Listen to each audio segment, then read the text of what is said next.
2021년 12월 10일 새벽 예배 사도신경 하심으로 우리의 신앙을 살아계신 하나님께 올려드리겠습니다. 전능하사 천지를 만드신 하나님 아버지를 내가 믿사오며 그는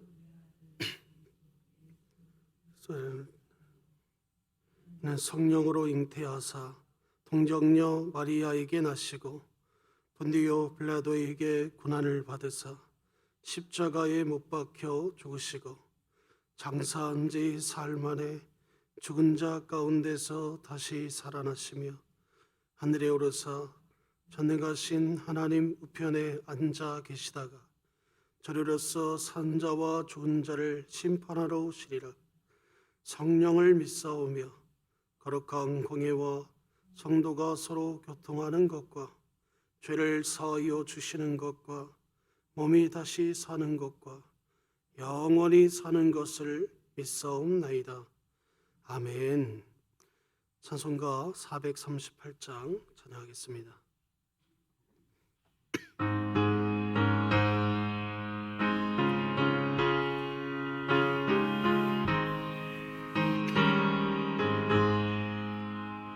내 영혼이 은총입어 중한 죄짐 벗고보니 슬픔 많은 이 세상도 천국으로 하도다. 할렐루야 찬양하세. 내 모든 죄 사함받고 주 예수와 동행하니 그 어디나 하늘나라. 주의 얼굴 뵙기 전에 멀리 뵈던 하늘나라. 내 마음속에 이루어지니 날로 날로 가깝도다. 할렐루야 찬양하세. 내 모든 죄 사함받고 주 예수와 동행하니 그 어디나 하늘나라. 높은 산이 거친 들이 조막이나 궁궐이나 내 주 예수 모신 곳이 그 어디나 하늘나라.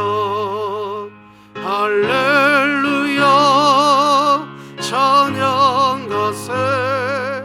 내 모든 죄 사함받고 주 예수와 동행하니 그 어디나 하늘나라. 아멘. 오늘 하나님이 우리에게 주신 말씀은 사사기 20장 1절에서 7절 말씀까지입니다. 구약성경 396쪽에 있습니다. 사사기 20장 1절에서 7절 말씀까지입니다. 사사기 20장 1절에서 7절 말씀까지입니다. 제가 한 절, 성도님들 한 절 교독하겠습니다. 이에 모든 이스라엘 자손이 다네스부터 브엘세바까지와 길라 땅에서 나와서 그 회중이 일제히 미스바에서 여호와 앞에 모였으니 온 백성의 어른 곧 이스라엘 모든 지파의 어른들은 하나님 백성의 중에 섰고 칼을 빼는 부병은 40만 명이었으며 이스라엘 자손이 미스바에 올라간 것을 베냐민 자손이 들었더라. 이스라엘 자손이 이르되 이 악한 일이 어떻게 일어났는지 우리에게 말하라 하니 레위 사람 곧 죽임을 당한 여인의 남편이 대답하여 이르되 내가 내 첩과 더불어 베냐민에 속한 기브아에 유숙하러 갔더니 기브아 사람들이 나를 치러 일어나서 밤에 내가 묵고 있던 집에 애워싸고 나를 죽이려 하고 내 첩을 욕보여 그를 죽게 한지라. 내가 내 첩의 시체를 거두어 쪼개서 이스라엘 겹에 온 땅에 보냈나니 이는 그들이 이스라엘 중에서 음행과 망령된 일을 행하였기 때문이라. 이스라엘 자손들아, 너희가 다 여기 있은즉 너희의 의견과 방책을 낼지니라 하니라. 아멘. 먼저 광고 먼저 하겠습니다. 현재 코로나19 확진자가 급격히 증가하고 있는 추세입니다. 성도님들께서 부득이한 경우를 제외하시고 가능한 외부 활동을 자제해 주시고 개인 방역에 힘써 주시기 바랍니다.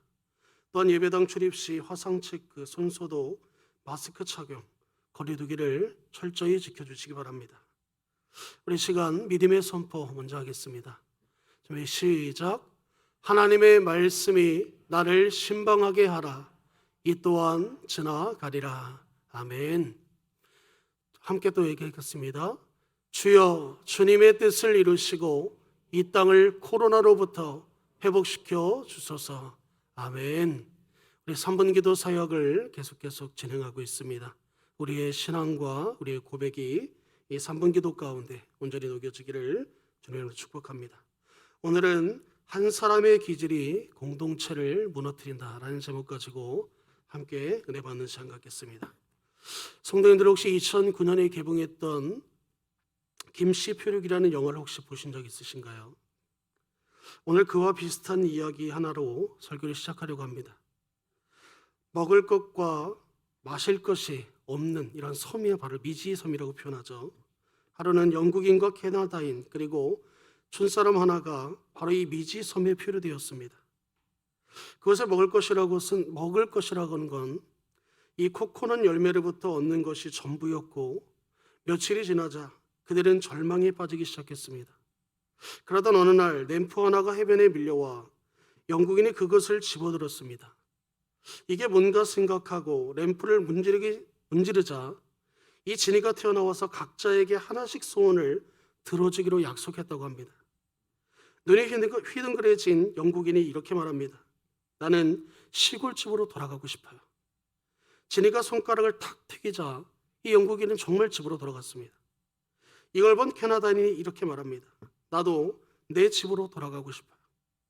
캐나다인도 이렇게 사라졌습니다. 그때 마지막으로 남았던 이 촌사람은 주위를 둘러보며 이렇게 요구했다고 합니다. 나는 너무 외로워요. 그 두 사람이 다시 이곳으로 돌아오게 해주세요. 찢어진 공동체의 회복을 갈망하는 부담스러운 모습을 볼 수 있습니다. 사사기 마지막 부분은 사사시대를 향한 하나님의 진단이 기록되어 있다고 말씀드렸습니다. 이스라엘 백성들이 왕이 없었기 때문에 각자 자기 소견에 오는 대로 행동했던 시대라고 말씀하고 있어요.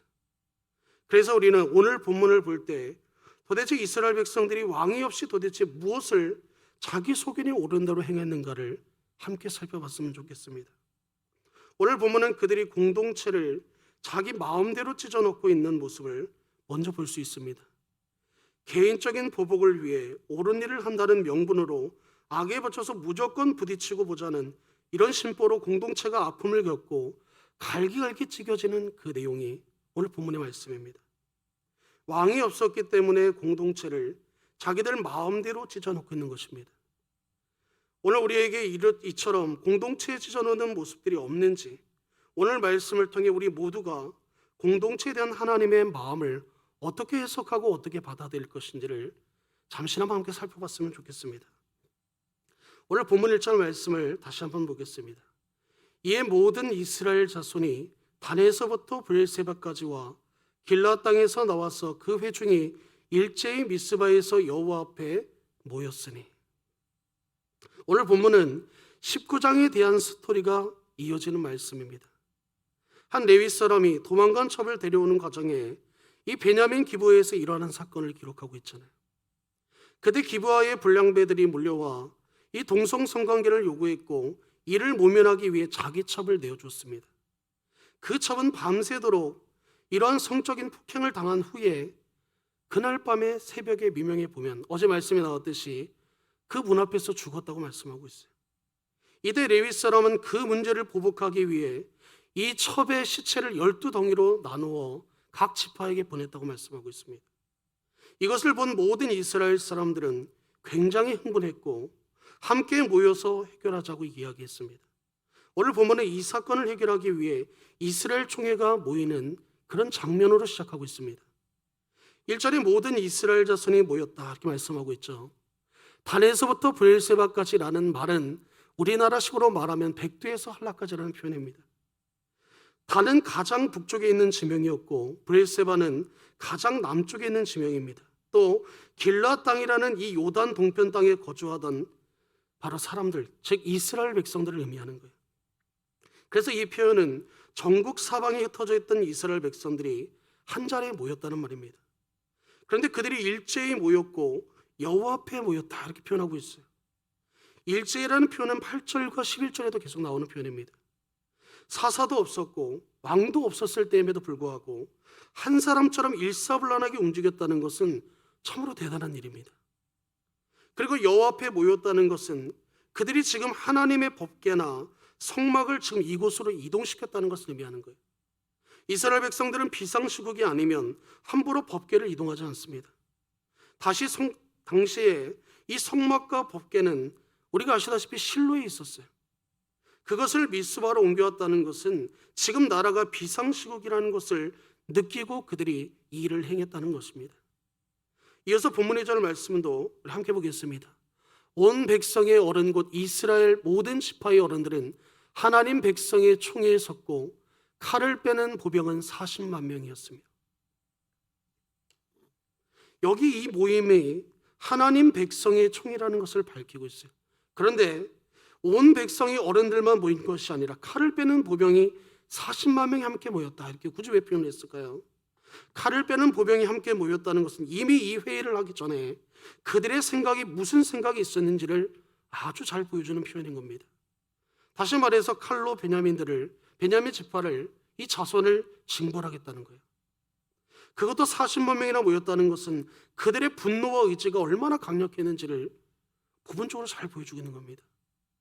보복하려고 단단히 벼르고 있는 모습을 볼 수 있어요. 이것은 이스라엘 공동체가 진정한 사랑과 관심이 부족했음을 보여주는 예입니다. 단지 악을 응징하겠다는 생각일 뿐이지 지체를 사랑하고 함께 세워간다는 그런 의식이 부족했던 것을 단면적으로 지금 보여주고 있는 겁니다. 3절 말씀을 함께 읽어보겠습니다. 3절입니다. 준비 시작. 이스라엘 자손이 미스바에 올라간 것을 베냐민 자손이 들었더라. 이스라엘 자손이 이르되 이 악한 일이 어떻게 일어났는지 우리에게 말하라 하니. 이런 모습을 베냐민 자손이 들었다. 왜 이렇게 표현했을까요? 이것은 총회가 베냐민 자손을 제외시켰다는 것을 알 수 있어요. 애초부터 분쟁을 조절하는 의지가 없었다라는 겁니다. 아예 처음부터 이스라엘 공동체가 베냐민 지파는 제외시키고 이 총회를 열었다는 거예요. 결국 이 사건이 이스라엘 공동체의 공감대를 일으키지 못했고 베냐민 자손들도 나름대로 대책을 세우게 만드는 그런 일까지 만들었습니다. 공동체가 찢어지지 않기 위해서는 의지가 중요합니다. 그런데 총회로 모인 이스라엘 공동체는 처음부터 용서하고 받아주고 기회를 줄 의지가 전혀 없었다는 거예요. 이런 식으로 집단 따돌림이 일어나면 여기에는 해결책이 없는 것입니다. 이렇게 관계가 틀어지면 아무리 옳은 말을 해도 듣지 않게 되는 거예요. 추후에 이 일로 인하여 베냐민 지파가 막무가내로 나가는 것을 볼 수 있습니다. 13절 말씀입니다. 함께 읽어볼게요. 시작. 그런즉 이제 기브아 사람들 곧 그 불량배들을 우리에게 넘겨주어 우리가 그들을 죽여 이스라엘 중에서 악을 제거하여 버리게 하라. 하나 베냐민 자손이 그들의 형제 이스라엘 자손의 말을 듣지 아니하고, 밑줄 칠 부분에 보면 베냐민 자손이 그들의 형제 이스라엘, 그러니까 총회에 모여 있는 이스라엘의 지도자, 이스라엘 백성들의 같은 동족의 말을 듣지 않았다 말씀하고 있어요. 이 시작이 뭐였냐면 바로 총회 베냐민 지파 이 자손들을 부르지 않았을 때 이 사건 때문에 문제인 거예요. 교회 안에도 절대 용서가 안 되고 집단 따돌림이 일어나면 이와 동일한 현상이 일어날 수밖에 없습니다. 이렇게 되면 서로가 막 나가게 되는 거예요. 한쪽은 용서를 못하고 한쪽은 아무리 옳은 말을 해도 듣지 않는 것입니다. 진정한 용서 없이 공동체는 결코 회복될 수 없는 것입니다. 요셉은 자기를 노예로 팔아버린 형들을 얼마든지 미워하고 자신이 가지고 있는 그 자리, 직위로, 힘으로 그들을 벌할 수 있었어요. 그러나 그는 모든 것을 용서하고 형들을 품기로 작정합니다. 그렇게 해서 결과가 어떻게 되었습니까? 가족 공동체가 회복되고 죄를 징계한 것보다 더 좋은 결과를 얻게 되었습니다. 우리가 공동체 안에서 누려야 할 은혜가 바로 이런 은혜입니다. 아직도 용서하지 못한 사람이 혹시 내게 속해 있는 공동체 안에 있습니까? 이제라도 용서하시기 바랍니다. 보복하겠다는 생각, 응징하겠다는 생각, 따돌리겠다는 생각은 지금 이 순간부터 완전히 버리시기 바랍니다. 그리고 여러분을 통해 공동체가 진정한 공동체로서 우뚝 세워지기를 주님의 이름으로 축복합니다. 3절 말씀을 다시 한번 보면 이스라엘 자손이 미스바에 올라간 것을 베냐민 자손이 들었더라. 이스라엘 자손이 이르되 이 악한 일이 어떻게 일어났는지 우리에게 말하라 하니. 총회에 모인 이스라엘 자손들은 먼저 그 레위인에게 이 악한 일이 어떻게 일어났는지를 자초징을 물었다고 말씀하고 있습니다. 여기에서 이스라엘 공동체의 실수가 무엇일까요? 그들은 먼저 하나님께 묻지 않았다는 것을 알 수 있습니다. 모처럼 전 이스라엘이 함께 모였는데 또 성막과 법궤도 가지고 왔는데 가장 먼저 하나님께 예배하는 것, 경배하지 않았다는 겁니다. 그들은 먼저 사람에게 묻습니다. 그래서 사람의 말만 듣고 쉽게 동요하게 되었다는 거예요. 우리가 실패하지 않기 위해서는 가장 먼저 하나님 앞으로 나아가고 하나님께 묻는 습관을 가져야 할 줄로 믿습니다. 이 습관이 내 삶의 체질화가 되고 비결이 되어야 됩니다. 먼저 사람을 찾고 먼저 일을 처리하는 사람은 결코 성공적인 인생이 될 수 없어요. 이제 죽임을 당한 여인의 남편인 레위 사람이 이날의 사건에 대해서 이야기합니다. 오늘 본문 4절 말씀입니다. 우리 함께 읽어볼까요? 시작. 레위 사람 곧 죽임을 당한 여인의 남편이 대답하여 이르되 내가 내 첩과 더불어 베냐민에 속한 기브아에 유숙하러 갔더니. 그런데 그는 여기서 위선되고 왜곡된 증언을 합니다. 자기 입장에서 자기 관점으로 자기 주장만을 내세우는 것을 볼 수 있어요. 먼저 그는 자기 첩과 더불어 베냐민에 속한 기브아에 유숙하러 갔다고 말합니다. 이 말부터가 거짓인 거예요. 그는 불법적으로 첩을 두었다는 사실도, 도망간 첩을 데려오는 과정도, 예루살렘에 유숙할 수 있었던 것도, 자기가 조금만 서둘렀어도 목적지에 충분히 도착할 수 있었던 것도 다 빼먹었습니다. 기브아가 목적지가 아니었음에도 불구하고 마치 기브아가 처음부터 목적지였던 것처럼 이 레위인은 말하고 있는 거예요. 이 레위인의 거짓말은 여기서 끝나지 않아요. 5절 말씀에 보면 기브아 사람이 나를 치러 일어나서 밤에 내가 묵고 있던 집에 에워싸고 나를 죽이려 하고 내 첩을 욕보여 그를 죽게 한지라. 끝까지 거짓말을 하죠. 이처럼 평안하게 기브아에 유숙하러 들어간 자기를 기브아 사람들이 갑자기 몰려와서 자기를 죽이려 했다고 말하는 거예요. 사실 그때 몰려온 사람들은 기브아 사람들 전부가 아닙니다. 그 성읍의 불량배라고 표현하고 있어요. 어떤 소수의 저질스러운 사람들에 의한 범죄가 아닌 그 성읍에 마치 지도자급에 있는 사람들의 악행처럼 생각하게 만드는 겁니다. 그리고 자기를 죽이려고 했다고 말씀하고 있어요. 사실 일레 불량배들은 어제의 말씀을 함께 읽고 드렸듯이 이 레위 사람에게 성적인 위협만 했을 뿐인데 말을 바꾼 것입니다. 여러분, 이 불량배들이 강제로 침입하여 자기 첩을 욕보이고 그녀를 죽게 만들었다고 주장하는 이 파렴치한 레위 사람을 보시기 바랍니다. 불량배들이 원했던 것은 처음부터 그 레위인 자기였습니다. 불량배들에게 첩을 몰아낸 사람 또한 누구죠? 이 레위인입니다. 그 실체 책임이 자신에게 있음을 쏙 빼먹은 거예요. 계속해서 그 레위인은 자기가 첩의 시체를 12개로 쪼개서 이스라엘 각 지파에게 보낸 이유도 설명합니다. 그 본문이 6절 말씀인데, 내가 내 첩의 시체를 거두어 쪼개어 이스라엘 기업의 온 땅에 보냈나니 이는 그들이 이스라엘 중에서 음행과 망령된 일을 행하였기 때문이라.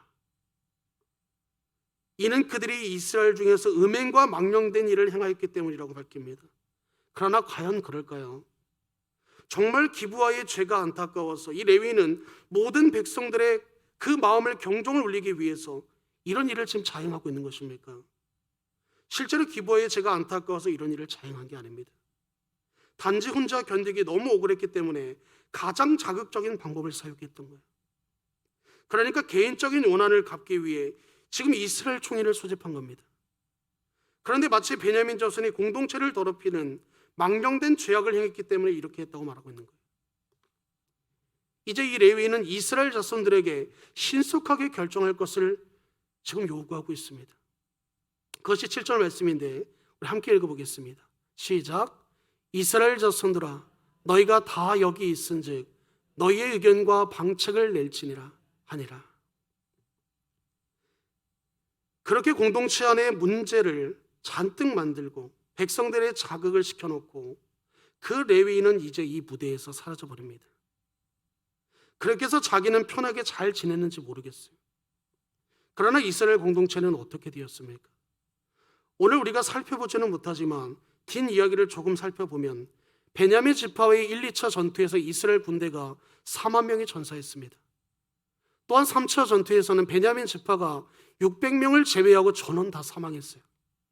레위 사람들은 자기를 위해 첩을 희생시켰던 것처럼 개인적인 원한을 갚기 위해 이스라엘 총회를 움직여서 이스라엘 전체를 지금 희생시킨 겁니다. 한 사람의 말만 들으면 이렇게 되는 겁니다. 본문에서 공동체 안에 누가 영향력을 행사하고 있는지를 보시기 바랍니다. 바로 이 기질이 강한 한 사람이 설득력 있는 말로 공동체를 좌지우지하고 있어요. 이것 때문에 공동체가 흔들린다는 것은 아주 굉장히 위험한 일입니다. 왜냐하면 이런 인물 때문에 이게 아니라고 반대의 생각을 가진 사람들이 자기 표현을 할 수 없는 분위기를 만들기 때문이에요. 그런 분위기가 형성되기 때문인 겁니다. 이렇게 되면 공동체 전체가 결국 위험한 방향으로 나갈 수밖에 없습니다. 한 사람이 가진 약점이 오늘 본문에 그대로 드러나고 있지 않습니까? 너무나 쉽게 과장하고 거짓말하고 자기에게 유리한 쪽만 말하고 있는 거예요.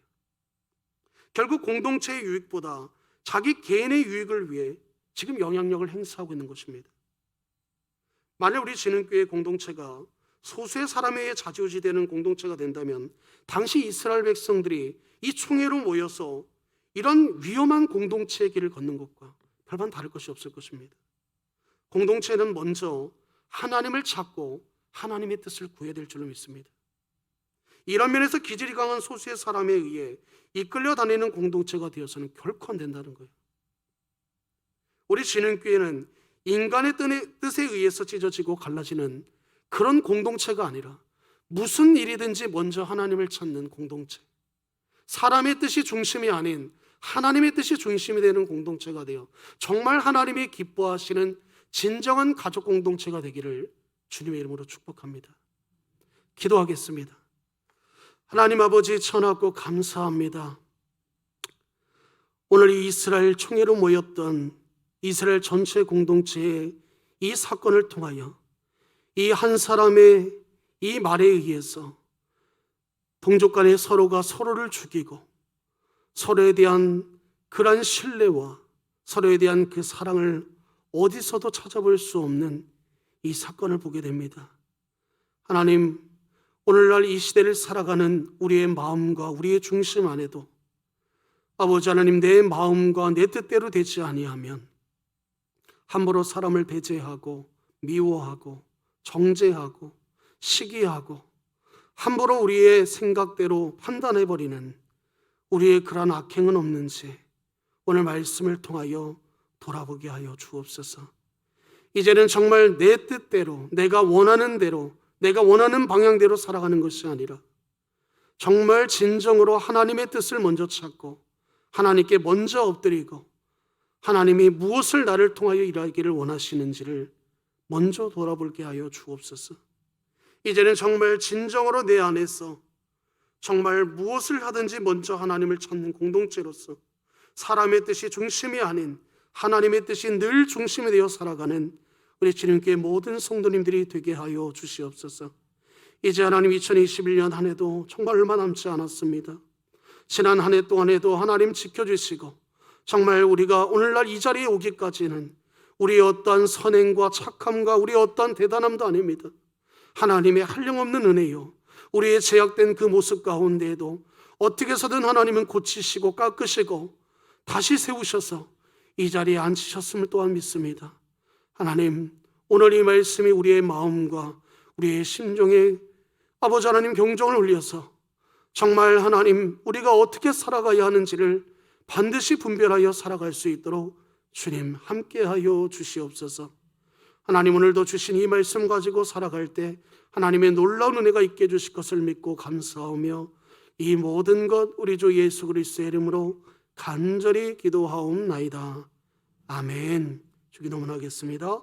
하늘에 계신 우리 아버지여, 이름이 거룩히 여김을 받으시오며 나라가 임하시오며 뜻이 하늘에서 이루어진 것 같이 땅에서도 이루어지이다.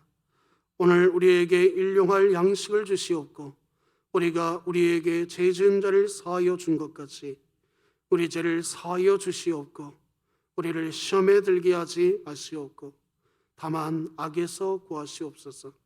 나라와 권세와 영광이 아버지께 영원히 있사옵나이다. 아멘.